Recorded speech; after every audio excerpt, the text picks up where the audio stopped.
Nuupu Diaspora Chapter Leader Mukulu Kawuma wamu ne ba chapter leaders gye musangibwa mu nsi yonna gye muli.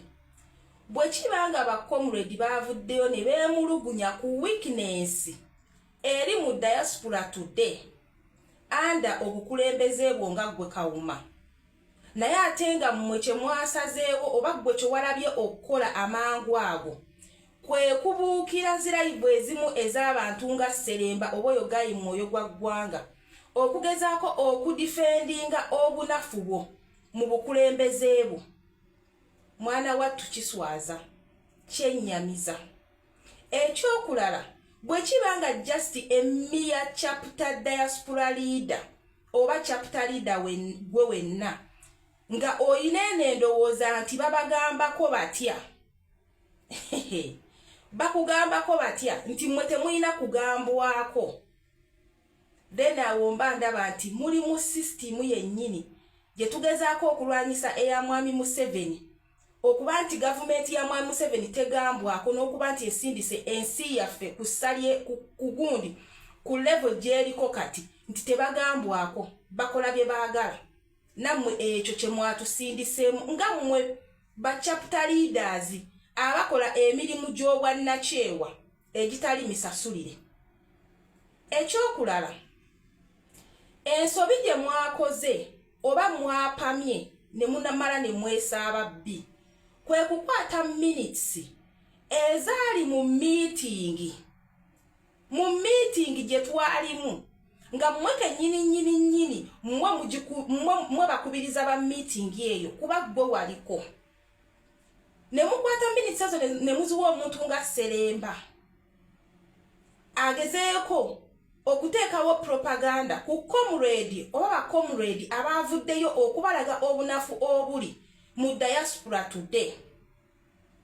Baba mwaswadde ne muswaluka ne mwogera otukakasa nti mpuuganizimu nyingi nnyo mu diaspora, bampuuga muli bangi nnyo mu diaspora.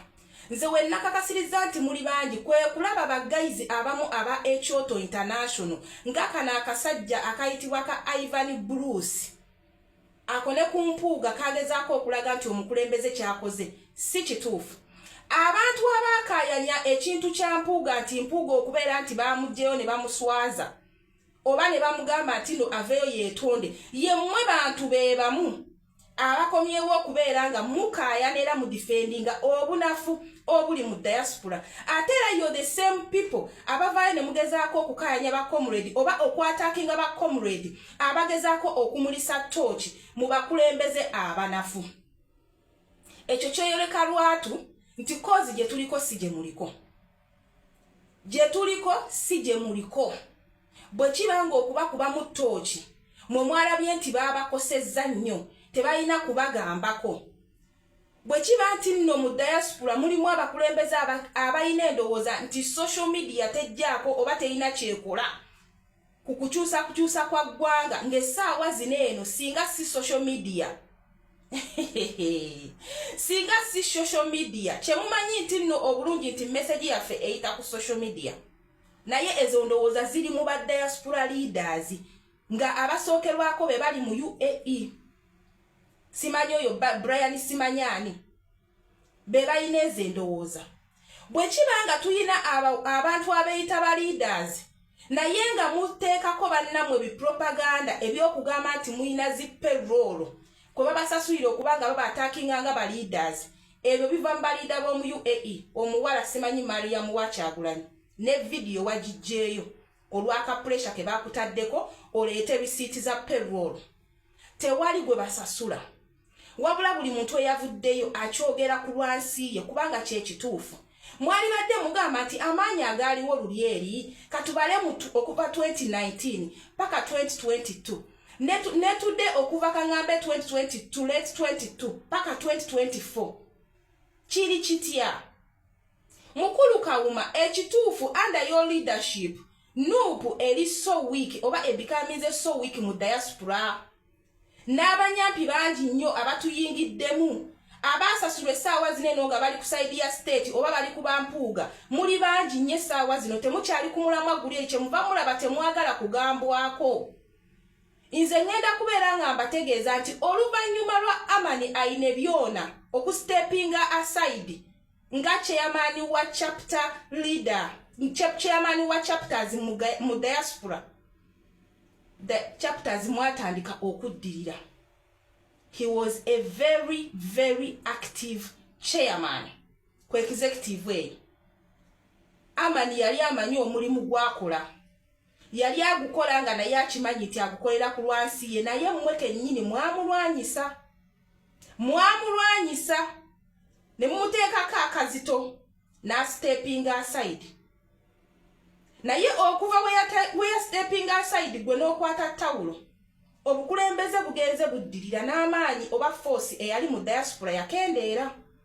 Ebyo bye mwalitereezezza mu kifo gw'osituka n'ojja atogezeeko okwedifendinga ng'ebintu biri ku social media. Tubiraba ku social media. Bino tebiriiko kuwaayiriza. Bw'okeera ku makya n'ojjayo activities engeri Nuupu gye yali active okuva 2019 paka 2020, n'olwaleero bw'okeera n'ojjayo okuva kaŋŋambe 2021 paka 2024, olaba nga ebintu byaddiriramu. Ebyo bye mwabadde mulina okutereeza. So sikeera ku makya gwe n'osituka n'ogenda ku account to prove yourself right, of which wakoze ensobi ng'omukulembeze. Nze mbadde ndowooza nti bwe wali badde okungakunga ba chapter leaders bonna mu nsi yonna, n'oddamu n'otuula ku drawing board ne mulaba mukoze mutya okukomyawo amaanyi ago. Mwali badde essaawa zino mu chapters mu preachinga protest vote, but tewali. Patricia Mugisha, you're in UAE. But where is UAE? Tewali kye mukola, wabula musobola kubeera b'amaanyi singa mulowooza nti omukulembeze agenda kujja. Mulinga abagamba nti n'abasinga okuba obungi kummwe mwagifuula business. Mwaddira ebifo ebyo ne mubifuula business. Tubeebaza emirimu gye mukola, naye obunafu mukkirize weebuli. Era obwo obunafu bwe bulina okubeera nga busalibwa butemera empenda okuddamu tufune gali amaanyi. So si kuddaano kweswaza ng'abakulembeze mugezeeko okukakasa eggwanga nti mulina kye mubadde mukola. Okiwulira? Ne ground ebasinga amaanyi. N'omuntu omu nga pengepenge omusirusiru avaako buli kaseera nti ye osobola omusasula n'ayogera kyonna ky'ayogera. Naye ate waayogera ekintu at least abasinga nga mmwe chapters mwe muli ludda wa. Obunafu bwe buli mukkirize. Teri agezaako kuba attackinga, no. Naye omuntu agezaako kubalaga nti obunafu bwe buli. Tubusayira amagezi nga bukyali.